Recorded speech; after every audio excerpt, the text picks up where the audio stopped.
Hello, beautiful soul family. Welcome to the Vibe Mentor podcast. My name is Rebecca.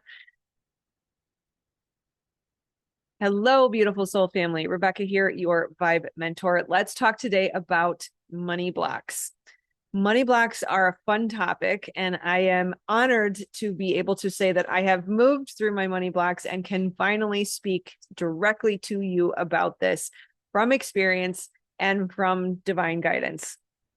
Money blocks are fun because they are just another extension of our unhealed wounds, which is my expertise.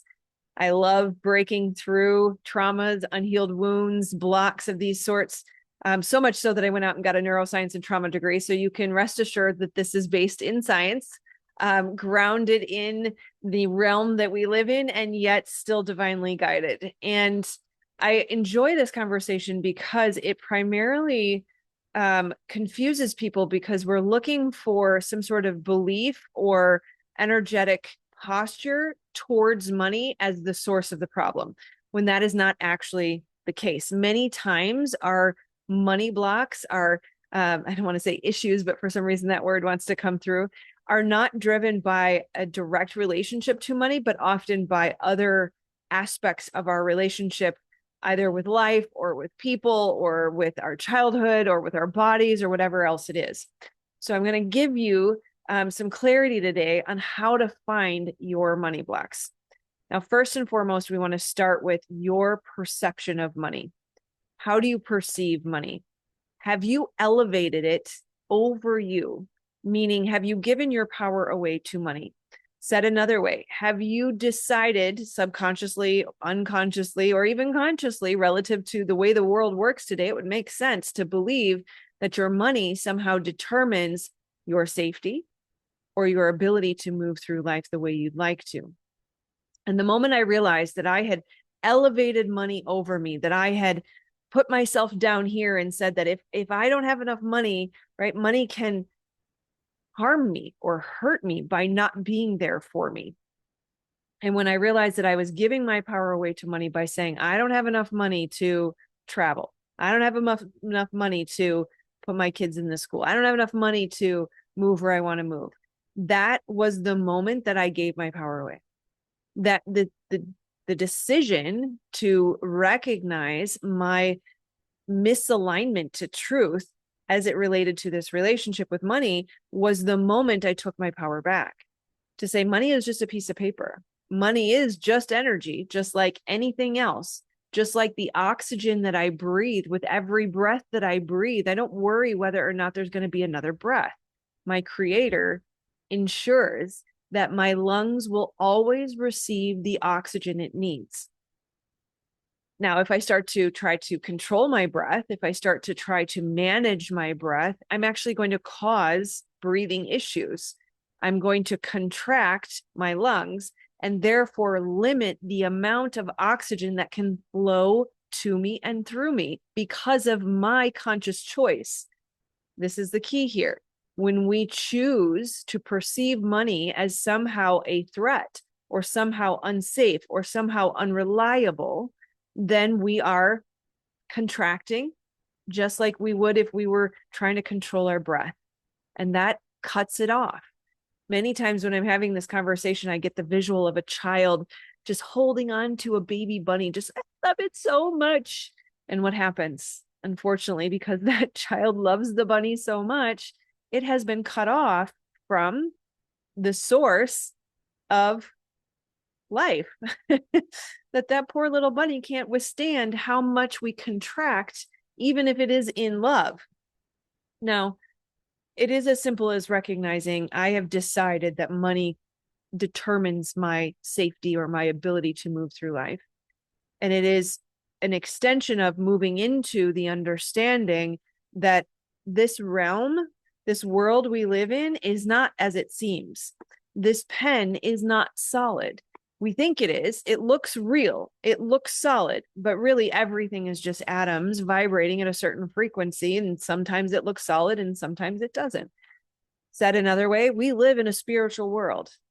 We are spiritual beings provided for by our creator, by the most amazing God of all that is, causes our autonomic nervous system to function, causes our lungs to breathe, causes our hearts to beat, causes our money to flow.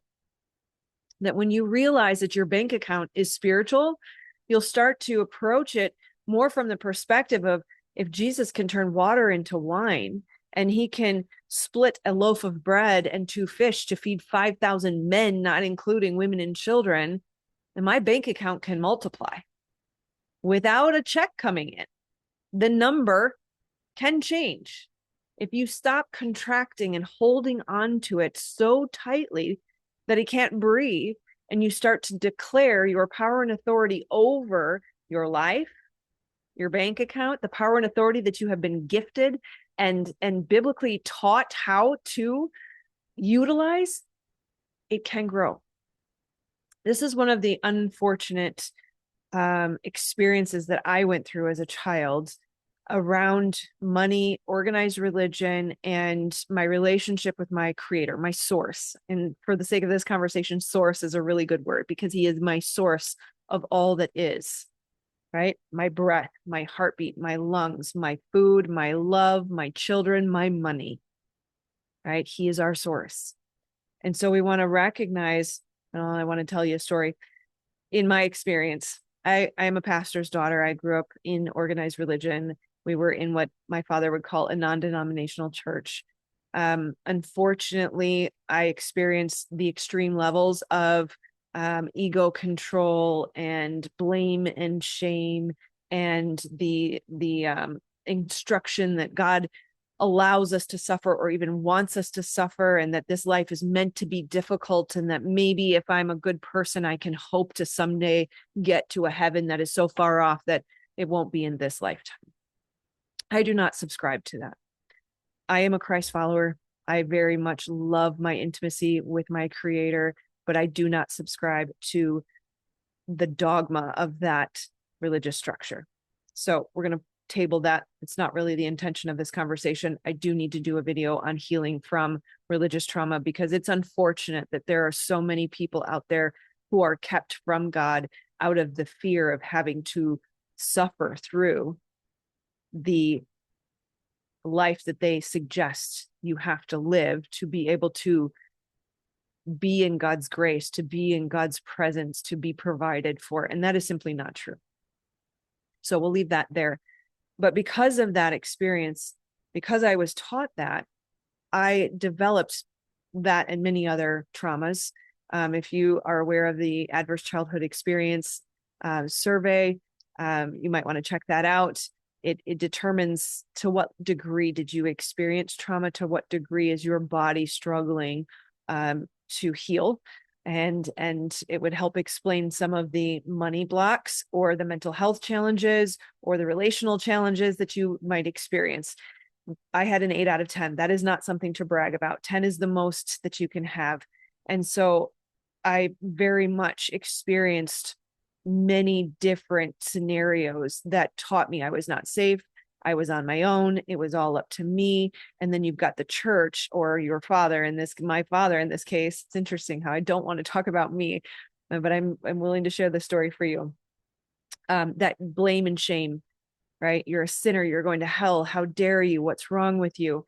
And it's really unfortunate, because that way of teaching, that belief system, is what Christ came for, was so that we didn't have to live in that. And it is such a shame to make that sacrifice a waste. And so I grew up with many different relational challenges, whether it was my relationship to life, my relationship to money, my relationship to love, my relationship to authority.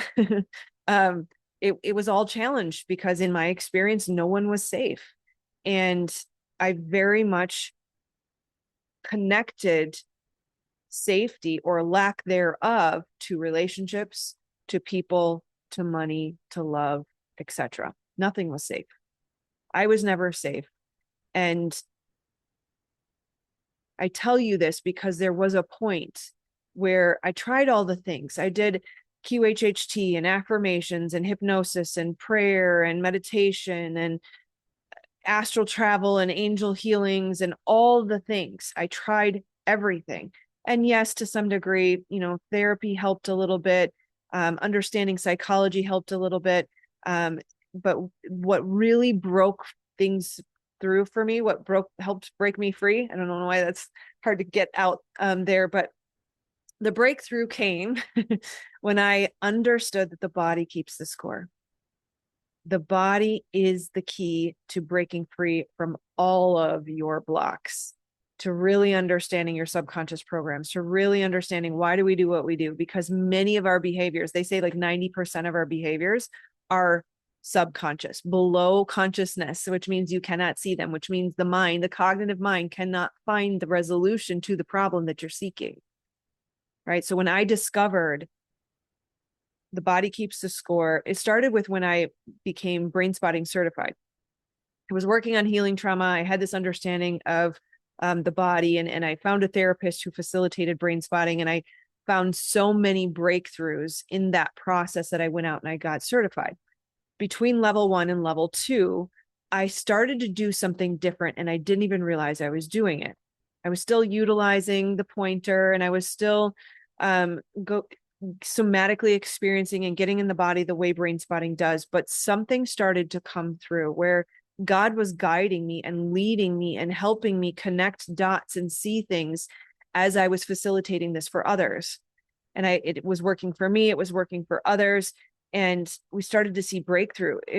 I would discover that, I would contract when I felt unsafe. And then in that contraction, the nervous system became more dysregulated. And then in my contraction, I would contract in my beliefs. See, this always happens to me. See, life is just harder for me than it is for everyone else. See, money is hard to come by. I have to work hard. I have to prove who I am. I have to earn my value and worth. I have to earn wealth. I have to demonstrate to people that I'm good at what I do before I can believe that I'm good at what I do.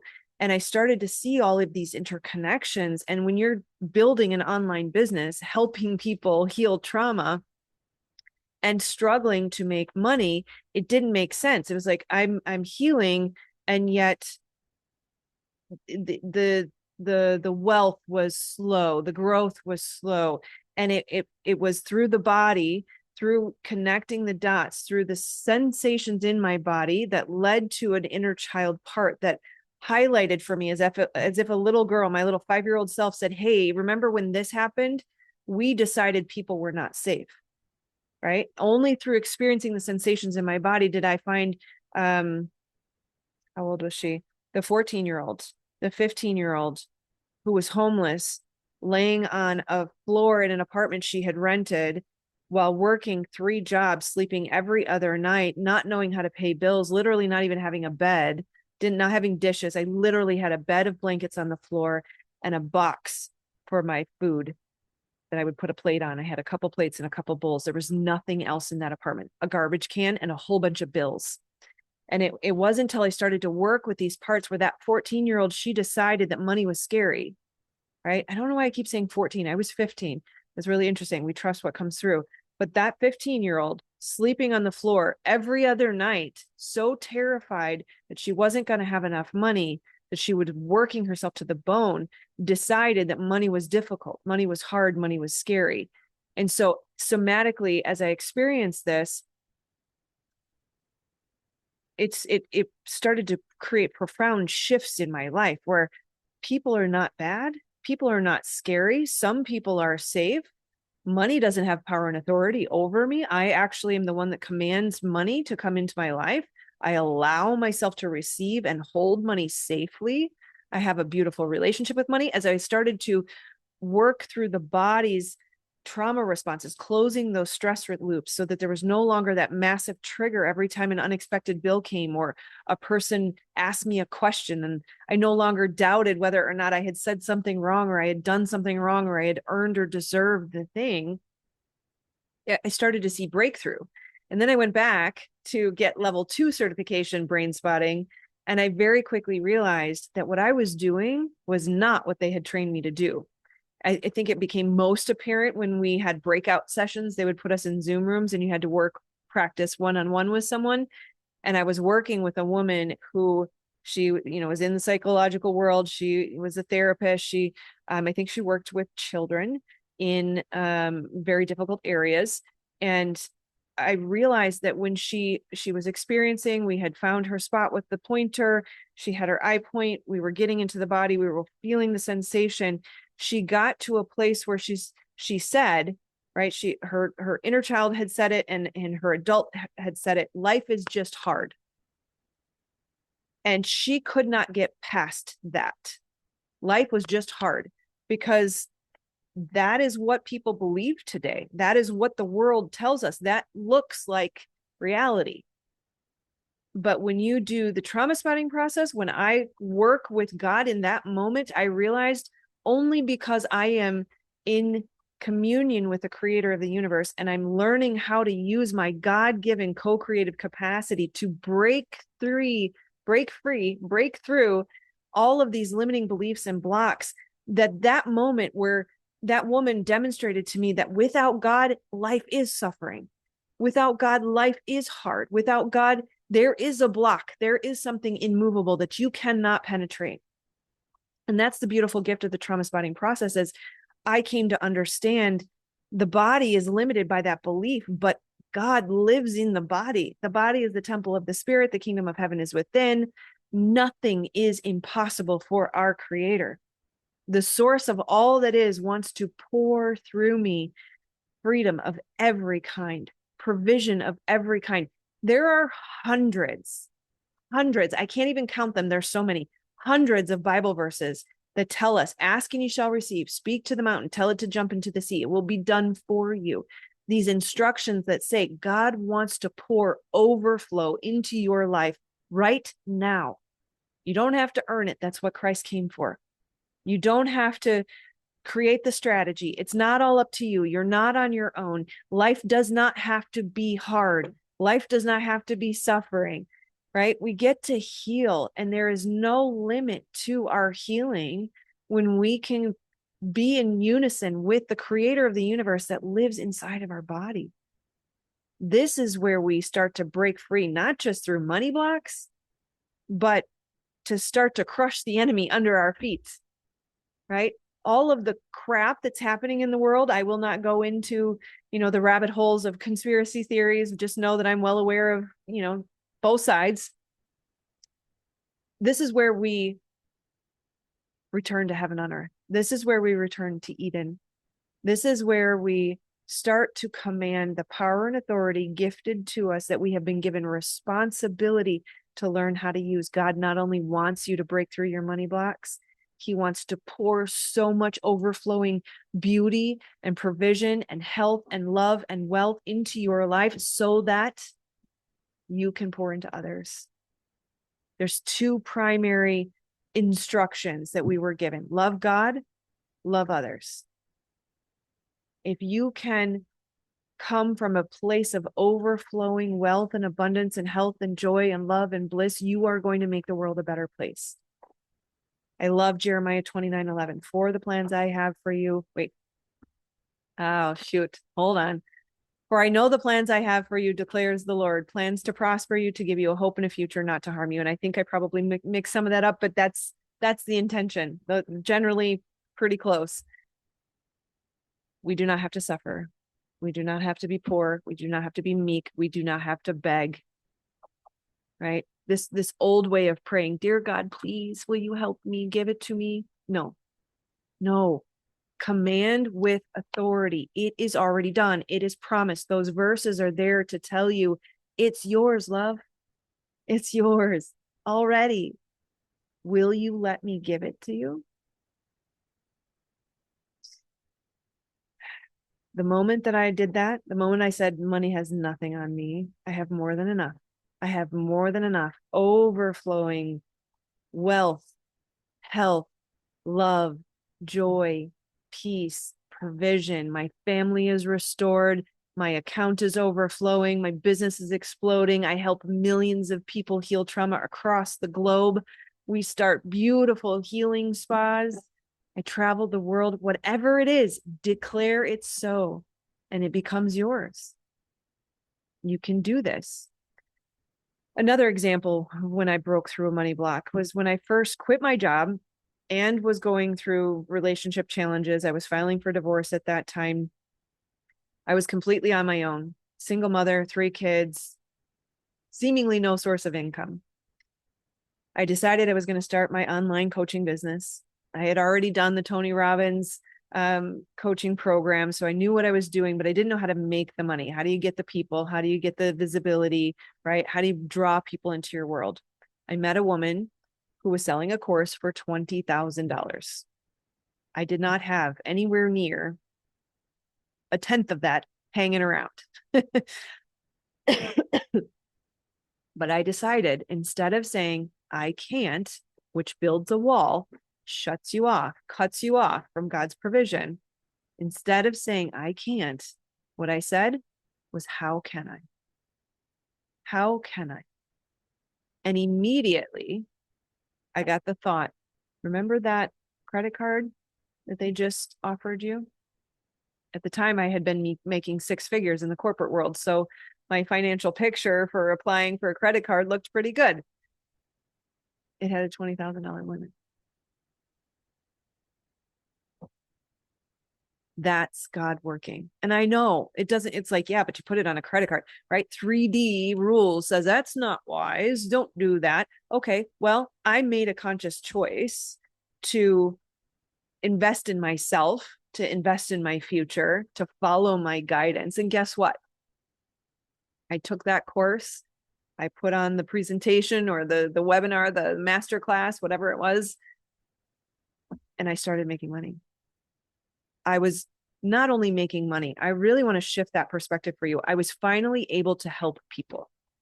I was born to help people. If you're anything like me and you're here in this community, you are a way shower.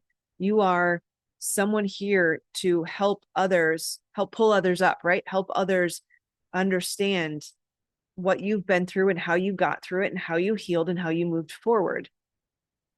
If you feel called to help, you have a responsibility to help. And if we make a conscious choice to pay something off over time, maybe with a little extra interest, great. The creator of the universe is funding your purpose. So the wealth will be there.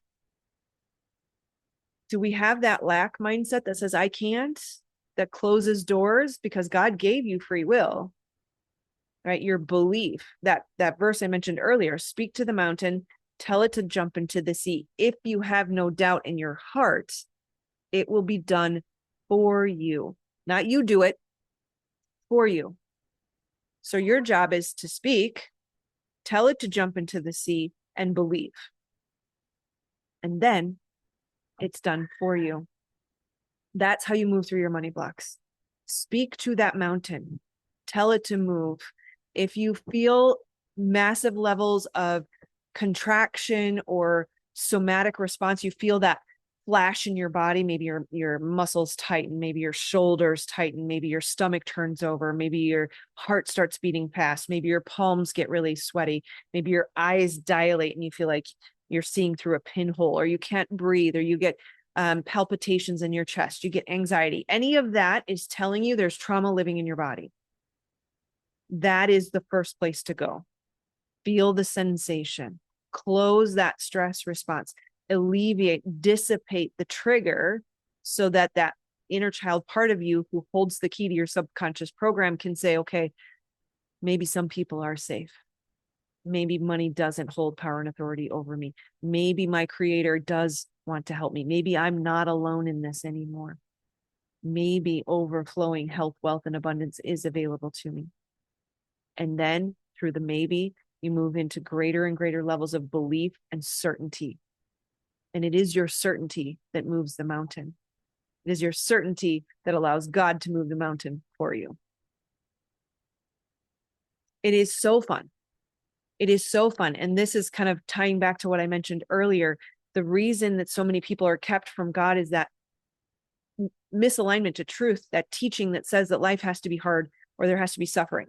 I will qualify this. Suffering is a spectrum, right? Are you always suffering? Or are you just sometimes experiencing a little bit of challenge? Because for me, in my unhealed wounds, in my very traumatized state, when I was 20 and things were insanely difficult, I was in all suffering all the time, internal chaos all the time, constant anxiety, constant worry, constant depression, constant lack, constant struggle. That is not your intended state of being. And that is evidenced by the body, the nervous system. Your nervous system is not designed to live in that state. Your body breaks down, it creates disease, right? In our rested state, that is where we rest, digest, heal, grow, and repair. Your body is meant to turn over cells, to constantly heal, to grow, to receive nutrients. But we can't do that if we're living in a perpetual state of suffering. Now, I will say there are many people out there who think that I'm doing pretty good. I'm not suffering all the time. I don't have trauma. I'm good. But I will ask you to consider, just ponder, ask God for clarity. Am I truly thriving? Are you surviving or are you thriving? Because if you're surviving, you're even at low levels of activation, still in that stressed state, cut off from God. God cannot give to you and pour into you what he wants to give to you if you are in that contracted, activated state that is very blocking and resistant and cutting yourself off. We are meant to move through life 90% of the time, 95% of the time, in provision, in safety, in love, in joy, in rest, in stillness, in peace. That parasympathetic state is the state where God can provide for you. I just saw a hummingbird outside of my window. I have a hummingbird feeder that I hung there, and that's the first one, and it's such a beautiful gift. Oh my gosh. Oh, the beautiful sweet nectar that a hummingbird drinks is what God wants to give to you. But we have to believe. So if you feel those somatic flashbacks, those physical sensations, anytime you're triggered, learn to get in the body. I don't care if it's with me or somebody else. I have a do-it-yourself course if you want to do it that way. I do one-to-one coaching if you want to do it that way. Find a brain spotting practitioner if you want, but I highly encourage you to work with someone spiritual because you need God. You need God. God is everything, right?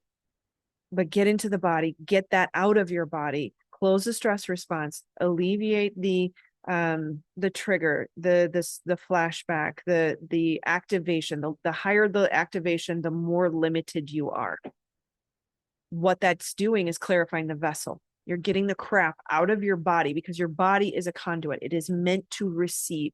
The body is the temple. The kingdom of heaven is within. God eternal within. The body is written on the codes of your DNA.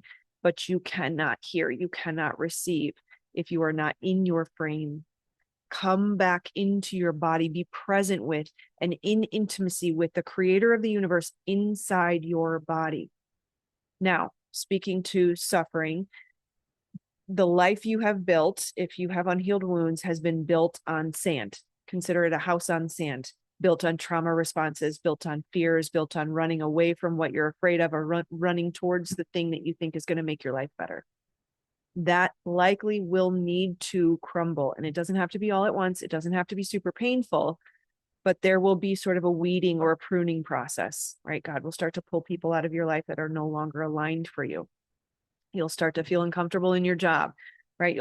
Depending on how far off of track you are, it's going to be a little bit of a nudge, and you can do it slowly. It doesn't have to be painful. If you choose to go towards the wound and look at it and ask God for clarity, ask God for healing, try to move through it, it'll be a soft transition. It's those moments where we ignore. It's kind of like hitting our head against a brick wall, not realizing that we're bleeding. Then eventually, I don't want to say God pushes you off the cliff because it's really our own doing, our choosing not to listen, our choosing to suppress, our choosing to ignore that ends up causing us to fall off an edge of a cliff that forces us into waking up. But if you do it willingly, it'll be soft, it'll be slow, there'll be a transition. You'll move from this old life through the pruning process and know that the things that you lose, at first it'll be like, oh, that really sucks. I really want that. I don't want to go down this path because I don't want to sacrifice this thing. But when you do what you're being called to do, you're going to look back and go, oh, yeah, I can see how that was getting in the way. I can see how that was causing a problem. And it's not it's not suffering. It's a little discomfort. And then the more you listen and you get through the pruning process and you get to the other side and you're in alignment and God's guiding you, and all of a sudden things start to bloom and blossom and you're like, whoa, more money and impact, and I get to help people, and I found the love of my life, and my family is restored, and my body is healing, and I have greater health and energy, and it gets better and better and better and better and better and better, and it never stops getting better. It won't be on your timeline. It'll take longer than you think, but your expectations will be exceeded. It'll be more beautiful than you ever could have fathomed. And the strategy, the how you get there won't be yours. It will be something so crazy amazing that you're naturally going to be in such gratitude and awe. They say we should praise God. That's what they're talking about. It's not like you should because you have to, but because he's freaking amazing. Like, I can't believe how awesome this gets to be. You can have your heart's desire.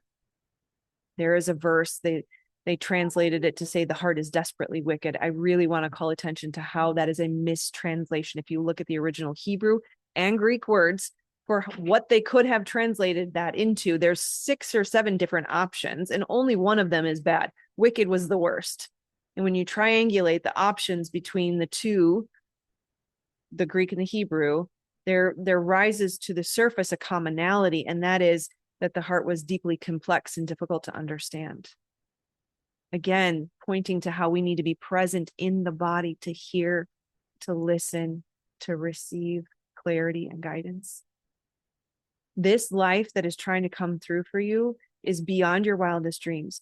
Those dreams and desires that God put on your heart are there to guide you.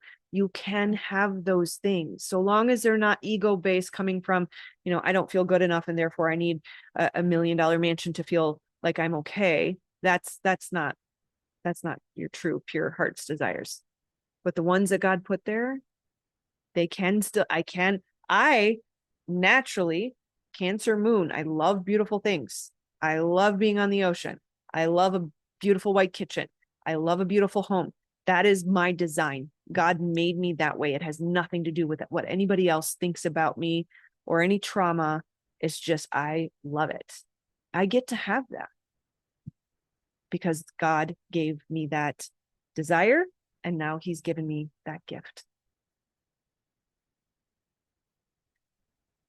Breathe it in.